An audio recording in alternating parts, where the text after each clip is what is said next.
वहां पर BJP JJP इस बार मिलकर चुनाव लड़ रहे हैं। सामने है भूपेंद्र सिंह हुड्डा और उस इलाके को हुड्डा का गढ़ माना जाता है। ऐसे में इनेलो की बात कैसे बनेगी? ये चर्चा है कि इनेलो जितने ज्यादा वोट लेकर जाएगी, अभय सिंह जितने ज्यादा वोट लेकर जाएंगे, अभय सिंह के कैंडिडेट जितने ज्यादा वोट लेकर जाएंगे, वो बीजेपी की हेल्प करेंगे, तो मतलब कांग्रेस हार जाएगी। मैं कुछ दिन पहले आपके भतीजे और डिप्टी सीएम दुष्यंत चौटाला से बात कर रहा था। जब भी आपका नाम आता है वो आपको नॉन सीरियस पॉलिटिशियन कहते हैं। उन्हें अपने आप की गिरेबान में जरूर झांक करके देख लेना चाहिए कि तुम्हारी औकात क्या है, तुम कहाँ खड़े हो, लोग तुम्हारे बारे में क्या बात कहते हैं। ये जो पुलिस के 150 200 आदमी साथ लेके जाते हैं, एक दिन उन सबको छोड़ करके और ये अनाउंस करा करके चला जाए कि भी मैं आ रहा हूँ, मैं राजनीति छोड़ दूंगा। पहले मैं छोकरे तो कहता था, बच्चों को ही छोकरे कहा जाता है, पर ये तो छिछोरे निकले, छोकरे नहीं है। चर्चा है कि कल को हुड्डा साहब और अभय चौटाला मिल सकते हैं, तो एक नई राजनीति होगी हरियाणा में, ऐसा कुछ है? मैं उन गद्दारों में शामिल नहीं हूँ जो इन सब चीज़ों को भूल जाए। अगर आपके पास 10 सीटें आ जाती हैं तो क्या आप भी बीजेपी में जाते? आप भी तो ये देखते हैं। मेरी लड़ाई चीफ मिनिस्टर की है, मेरी लड़ाई किसी मंत्री पद की नहीं है। मैं जिस दिन बनूंगा उस दिन चीफ मिनिस्टर बनूंगा, अदरवाइज मुझे विधानसभा का सदस्य बनने से कोई ताकत नहीं हरियाणा की राजनीतिक जो मुझे रोक सके। मुझे प्रधानमंत्री नहीं है राष्ट्र का, तो ये तो सारे इकट्ठे हो जाएं तो भी नहीं रोक सकते मुझे।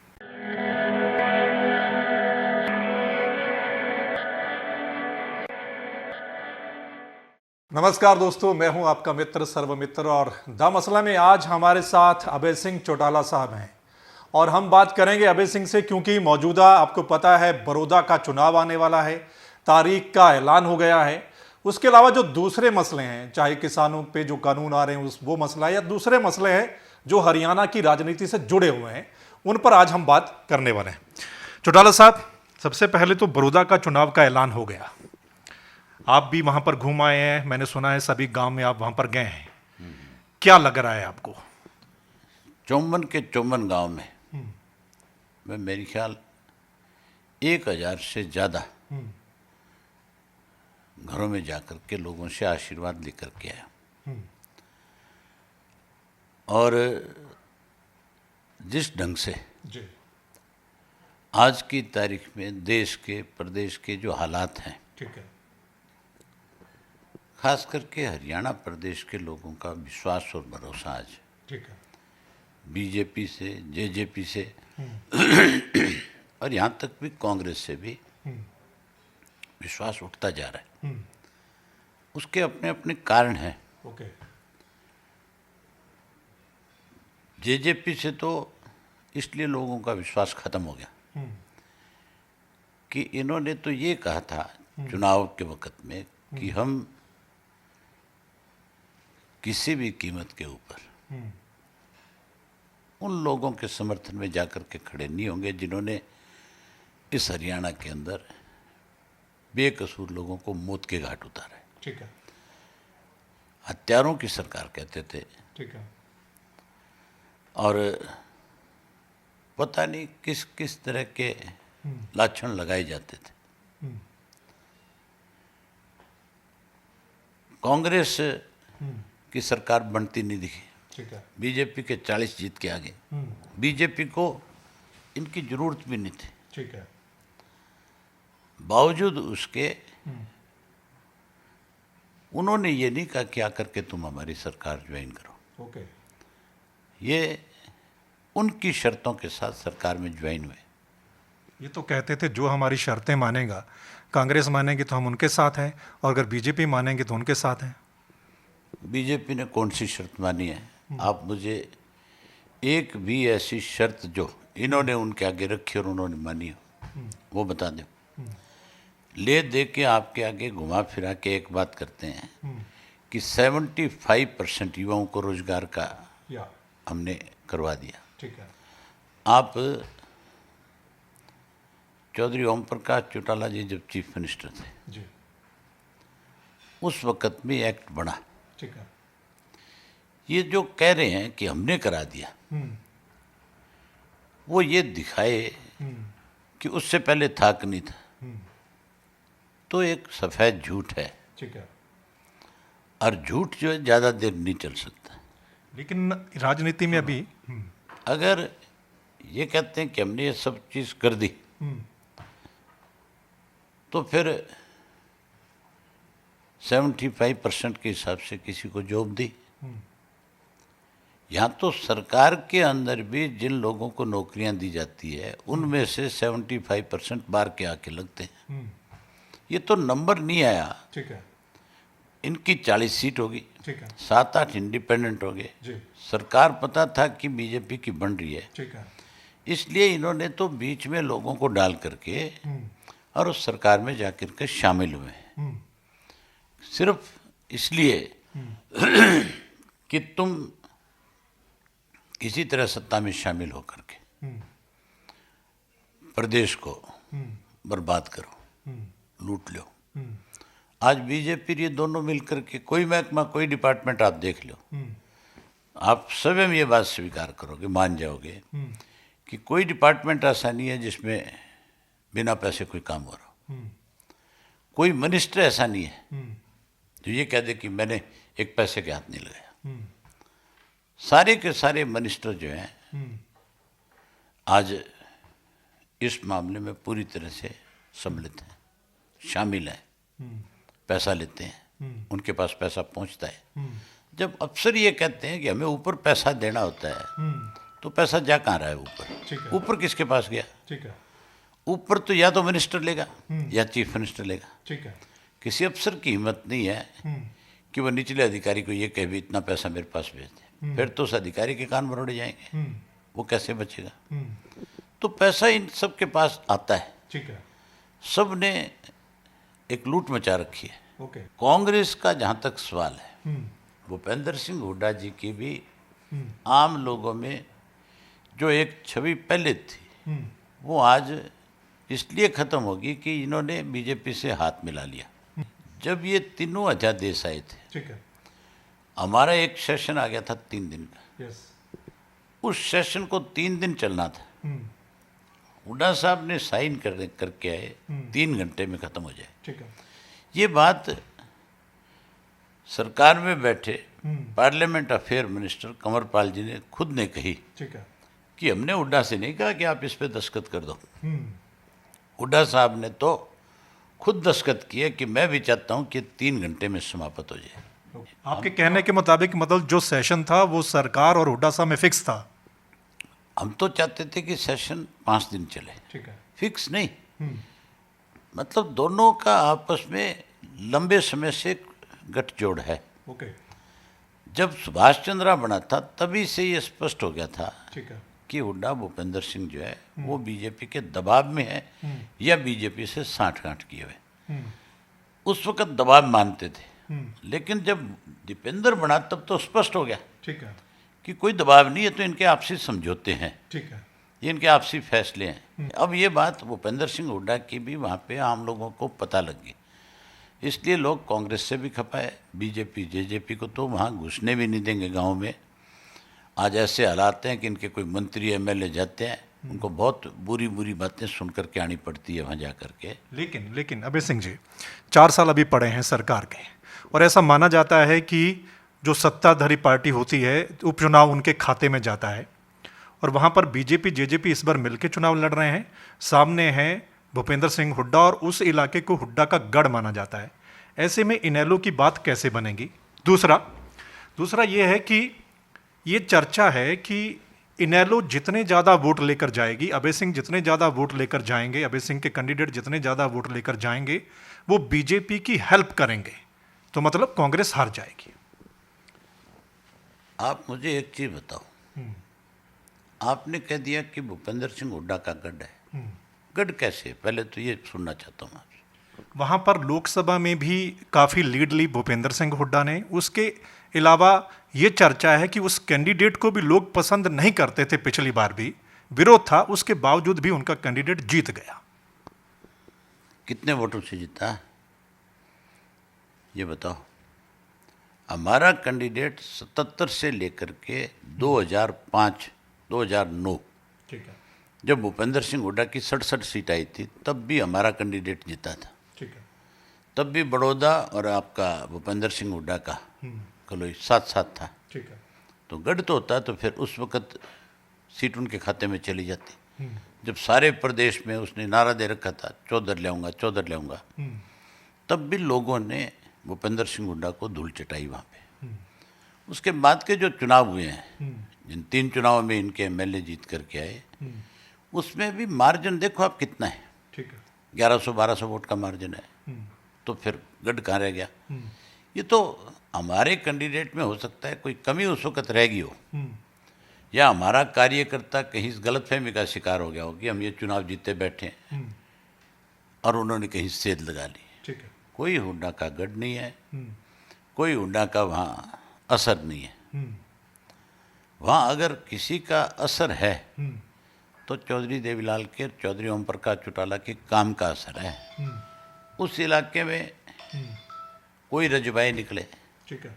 गन्ने की मिल लगी, लड़कियों का कॉलेज बना, अनाज मंडी बनी, ठीक है। सब्जी मंडी बनी, जितनी भी लिंक रोड्स बनी, ठीक है। वो सारी उस वक्त की हैं। इन्होंने तो कोई एक स्कूल भी अपग्रेड नहीं किया। इन्होंने तो केवल झूठ बोल करके लोगों को गुमराह किया। ठीक है। हरियाणा के मतदाता जो हैं वो ये नहीं देखते कि 4 साल बाकी हैं या 5 साल बाकी है। हरियाणा का मतदाता जो है वो ये देखता है कि हमारे साथ कौन खड़ा हो सकता है। आज सरकार बीजेपी जेजेपी की बन गई, लेकिन लोगों में पॉपुलरिटी तो 4% से भी कम चली गई। ये तो तुम्हारे जो सर्वे होते हैं उनमें आया है। 1 वर्ष नहीं हुआ उससे पहले 4% पे आकर के खड़े हो गए, तो लोग इनको वोट कैसे दे देंगे? ये जो किसानों वाला इशू है, जिस तरह से किसानों के साथ बर्ताव बीजेपी ने किया है, हरियाणा में जैसे इन्होंने लाठियां बांधी है, जिस तरह से आज भी कोई अगर इनका विरोध करता है तो ये उनके खिलाफ फिर मुकदमे दर्ज करते हैं, फिर उनको मुकदमे दर्ज करके तंग करने की कोशिश करते हैं। ठीक है। ऐसे लोगों को लोग सबक जरूर सिखाएंगे। आप देखना इस उपचुनाव का नतीजा जो है वो इस देश को नई दिशा दे जाएगा।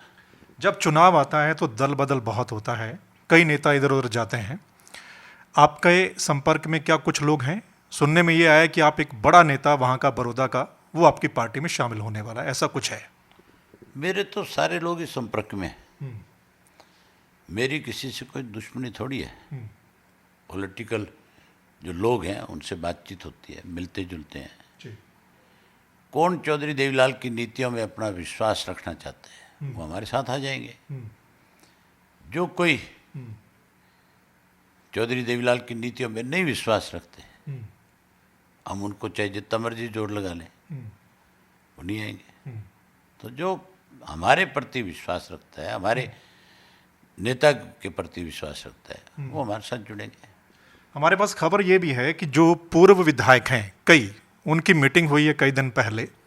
उनमें से कई लोग आपकी पार्टी भी छोड़कर बीजेपी में गए थे, कुछ और लोग हैं, और वो एक चर्चा कर रहे, रणनीति कर रहे हैं, और ऐसा लगता है कि कल को शायद वो दोबारा वापसी करें आपकी पार्टी में। क्या आपकी कोई बातचीत हुई है? आपके संपर्क में है वो पूर्व विधायक जो है? मेरी कोई बातचीत तो नहीं हुई, लेकिन मैं आपके माध्यम से उन तक एक संदेश देना चाहूँगा कि आज समय है। आप लोगों ने चौधरी देवीलाल की नीतियों में विश्वास व्यक्त किया, आपने उनको आगे बढ़ाने के लिए दिन रात मेहनत करी। उन लोगों ने इस प्रदेश के अंदर इस पार्टी को बहुत मजबूत किया। किसी गलतफहमी के शिकार होकर के अगर वो आज हमसे अलग हो गए, तो मैं उनसे कहूँगा कि आज समय है। किसान के ऊपर आज भाजपा की नीतियों की वजह से बहुत बड़ी मार पड़ रही है। हमें इसमें फिर एक होकर के इस लड़ाई को लड़ना चाहिए। मैं उम्मीद करूँगा कि वो जरूर विचार करेंगे इन बातों में। सुनने में आ रहा है कि रामपाल माजरा मतलब वो खुश नहीं है, जो ढुल साहब हैं वो खुश नहीं है, बलवान सिंह दौलतपुरिया खुश नहीं है, ये सब आपको छोड़कर गए थे आपकी पार्टी को। तो क्या कभी पर्सनली आपकी बात हुई है इनके साथ? मैंने आपको बताया ना कि मैं आपके माध्यम से उनको कहना चाह रहा हूँ। मुझे उम्मीद है आपका मसला ज़रूर देखेंगे और विचार करेंगे। चलिए सर, अब आते हैं कि मैं कुछ दिन पहले आपके भतीजे और डिप्टी सीएम दुष्यंत चौटाला से बात कर रहा था।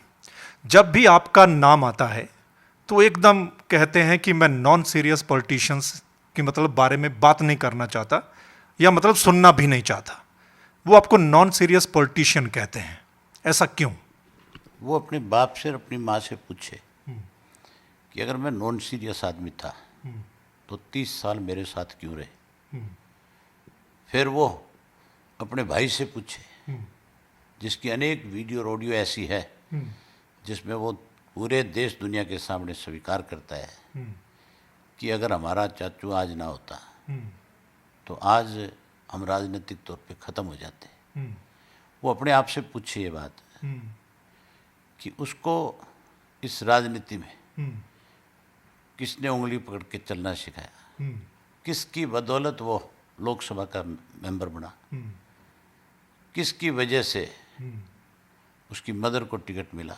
वो पहले ये पूछे अजय सिंह से कि चौधरी ओम प्रकाश चौटाला ने 2014 के अंदर नहीं 2009 में ठीक है, उसकी टिकट काट दी थी डबाड़ी से। ठीक है, किसने दिलवाई, किसकी वजह से विधानसभा में पहुंचा, कितनी बार लोकसभा के चुनाव में टिकट किसकी वजह से मिली। राज्यसभा में अगर मैं नहीं चाहता तो अजय सिंह राज्यसभा नहीं जा सकता था। ऐसे लोग जो इस किस्म की बात किसी चैनल के ऊपर जा कर के कहते हैं, उन्हें अपने आप की गिरेबान में जरूर झांक करके देख लेना चाहिए कि तुम्हारी औकात क्या है, तुम कहाँ खड़े हो, लोग तुम्हारे बारे में क्या बात कहते हैं। आज लोग जो है, मैं तो आज जनता के बीच में एन अकेला जा सकता हूँ, रोज जाता हूँ, एन अकेला जाता हूँ। ठीक है, ये अगर ऐसे बड़े पॉलिटिशियन हैं अपने हल्के में अकेले जाके दिखा दें, ये जो पुलिस के 150, 200 आदमी साथ लेके जाते हैं, एक दिन उन सबको छोड़ करके और ये अनाउंस करा करके चला जाए कि भी मैं आ रहा हूँ, मैं राजनीति छोड़ दूँगा अगर ये चले जाएंगे तो। लोग तैयार बैठे हैं, मुझे इनको कुछ कहने की ज़रूरत नहीं, लोग ही इनको ऐसा सबक सिखाएंगे, ये कहीं किसी के सामने शक्ल अपनी लेकर के खड़े नहीं हो सकेंगे। चौधरी देवीलाल के नाम से लोगों के बीच में गए थे, उनके नाम पे ये सबसे बड़ा कलंक है। जब आपकी ये बातें हम कहते हैं कि आपको मतलब परोसी हुई वो थाली मिल गई और आप सांसद बन गए थे, उसके बाद आप आगे बढ़े, तो वो कहते हैं कि अभय सिंह तो हमें छोकरे कहते थे, टिंगरे कहते थे, और आज उनको पता लग गया कि हम आज कहाँ खड़े हैं। ये आज भी छोकरे ही हैं, छिछोरे हैं आज। पहले मैं छोकरे तो कहता था, बच्चों को ही छोकरे कहा जाता है, पर ये तो छिछोरे निकले, छोकरे नहीं है। चलिए सर, कांग्रेस की बात करते हैं। कांग्रेस में जो कुछ चल रहा है, संगठन में, केंद्रीय संगठन में जो फेरबदल हुआ है, उसमें ऐसे लगता है कि जो हुड्डा साहब हैं, मतलब ऐसी चर्चा है कि हुड्डा साहब को कांग्रेस डाउन करना चाहती है, और चर्चा ये भी है कि अगर ऐसा रहा तो हुड्डा साहब कल को अपनी पार्टी बना सकते हैं। अगर ऐसा होता है तो फिर कैसे देखते हैं आप?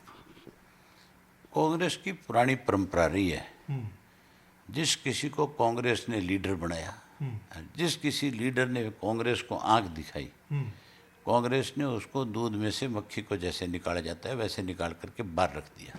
अगर हुड्डा साहब अपनी पार्टी बनाते हैं तो ये भी चर्चा है कि कल को हुड्डा साहब और अभय चौटाला मिल सकते हैं, तो एक नई राजनीति होगी हरियाणा में, ऐसा कुछ है? ये चर्चा आप कहाँ से सुनाए? मतलब ऐसी चर्चा है, मतलब अगर ये मिल जाए तो कुछ हो सकता है। आप ये चर्चा सुन कहाँ से है? मैं हुड्डा साहब के साथ कैसे मिल सकता हूँ? मैं उन गद्दारों में शामिल नहीं हूँ जो इन सब चीज़ों को भूल जाए। जिस तरह से हुड्डा ने मेरे फादर के खिलाफ, मेरे भाई के खिलाफ षड्यंत्र एक रचा, और जिस तरह उनको उन्होंने सजा कराई, ठीक है, मैं कभी नहीं भूल सकता इन चीज़ों को। समय आने पे इस बीजेपी ने तो इनके खिलाफ, हुड्डा और के खिलाफ कोई कार्रवाई करी कि नहीं करी। अगर हमारा राज बनता तो हम वो जो 4 सीट इसके खिलाफ तैयार की गई थी, हम सिटिंग जज को देते, हम सीबीआई को देते, हम किसी और एजेंसी से जांच कराते। हम जहां जांच करा करके इनके किए काले कारनामों को लोगों के सामने उजागर करते, वहीं लोगों से लूटी हुई संपत्ति उनको वापस कराते। ये तो आपस में मिले हुए लोग हैं, इसलिए आज ये आराम से अपना दोस्ताना तरीके से एक दूसरे की दोस्ती निभा करके। ऐसा क्यों है? आपको कैसे लगता है कि हुड्डा साहब मतलब बोल नहीं रहे हैं या स्टेप नहीं उठा रहे हैं? मतलब ऐसा कौन सा प्रेशर है अगर वो ऐसा नहीं कर रहे हैं तो? मैंने आपसे बता तो दिया साफ साफ कि हुड्डा इन मुकदमों में बचने के लिए ओके। सरकार से मिला हुआ है, डरा हुआ है, इसीलिए सरकार के खिलाफ कहाँ बोलता है बताओ। जहाँ इसकी जरूरत पड़ती है मदद की, वहाँ खड़ा हो जाता है उनके साथ। बड़े चौटाला साहब कहते हैं, एक बार कहा था कि मध्यावधि चुनाव होंगे पक्का हरियाणा में। आप भी मानते हैं मध्यावधि चुनाव होंगे? कब तक आपको लगता है कि ये जो मौजूदा सरकार है या गठबंधन की सरकार है, ऐसा कुछ हो सकता है? अगर सरकार बाई इलेक्शन हार जाती है तो नैतिकता है तो छोड़ देना चाहिए, क्योंकि 1 साल में जिन लोगों से लोगों का भरोसा उठ जाए उनको सत्ता में रहने का अधिकार वैसे भी नहीं रहता। ये जो किसान आंदोलन होगा, अब जो किसानों को लेकर के लड़ाई हो रही है, जिस ढंग से सभी पार्टियों के एमएलए किसान आंदोलन में जाकर के लोगों के बीच में खड़े होकर के कहते हैं कि हम आपके साथ हैं, आज तो वो क्यों ये बात कह रहे हैं, उसका क्या कारण है मैं नहीं समझ सकता। ठीक है। लेकिन आने वाले समय में देश का किसान, प्रदेश का किसान इनको इतना मजबूर कर देगा कि ये सत्ता से बाहर आ जाएंगे, और हर हालत में ऐसे हालात पैदा होंगे प्रदेश में कि मित्र में आपका मध्यवर्ती चुनाव हो सकता है, किसानों हो सकती है। किसानों के मुद्दे पे आप कहते हैं कि दुष्यंत चौटाला इस्तीफा दें। वो कहते हैं कि हम तो सरकार के साथ हैं। मैं जो ज़्यादा सीरियस लोग होते हैं ना, उनके बारे में सोचता नहीं। जो सारा दिन उठते बैठते सोते खाते पीते केवल और केवल षड्यंत्र रचते हैं, किसका कैसे नुकसान हो इसके बारे में सोचते हैं, जो झूठ बोलने की कला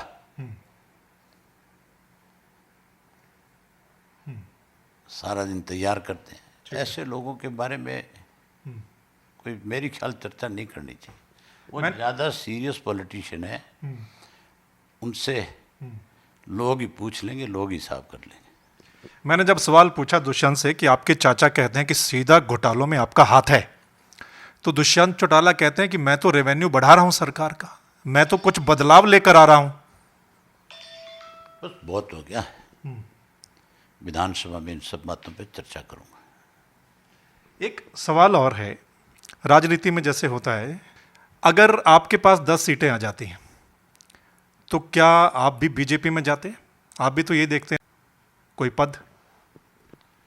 आपने सोच कैसे लिया? मेरे जो ग्रैंडफादर थे वो कभी किसी के अधीन काम नहीं करते थे। चौटाला साहब ने कभी किसी का मंत्रिमंडल ज्वाइन नहीं किया था। अभय सिंह चौटाला भी किसी के अधीन काम नहीं कर सकता। मेरी लड़ाई चीफ मिनिस्टर की है, मेरी लड़ाई किसी मंत्री पद की नहीं है, मेरी लड़ाई कहीं सरकार में शामिल होने की नहीं है।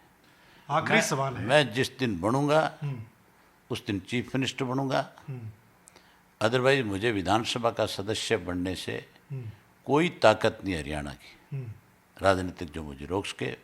मेरे हलके के लोगों का मेरे प्रति इतना बड़ा विश्वास और भरोसा है कि वह सिर्फ वहाँ पे जा कर के अपना नॉमिनेशन फाइल कर दूँ, लोग अपने आप मेरी सीट जीत करके देते हैं। आखिरी सवाल है, अब की बार भी इस किस्म के हालात पूरे प्रदेश में थे कि हमारा राजनीतिक बड़ा डाउनफॉल था। ठीक है। हमारे साथ बहुत बड़ा विश्वासघात हुआ था और जिन लोगों ने विश्वासघात किया उन्होंने कहीं लोगों में ये मैसेज भी अपना करने में वो कामयाब हो गए थे कि चौटाला साहब भी हमारे साथ हैं। बड़े चौधरी देवलाल ओके। जी की वजह से चौटाला साहब ने हमें आशीर्वाद दे रखा है। मुझे हराने के लिए जहाँ केंद्र के कई मंत्री लगाए हुए थे मेरे हल्के में, वहीं प्राइम मिनिस्टर स्वयं जो है, जहाँ आखिरी दिन कोई कार्यक्रम नहीं था, स्पेशल मुझे कैसे चुनाव में विधानसभा में आने से रोका जाए इसके लिए एक गांव में जनसभा करके आए थे। मुझे प्रधानमंत्री नहीं हरा सका तो ये तो सारे इकट्ठे हो जाएं तो भी नहीं रोक सकते मुझे। विधानसभा में आते हुए मुझे रोक नहीं सकते और मैं इनके अधीन कभी काम नहीं करूंगा। मैं जिस दिन लोगों का विश्वास जीतूंगा, लोग मुझे अपने आप मुख्यमंत्री की कुर्सी पर ले जाएंगे।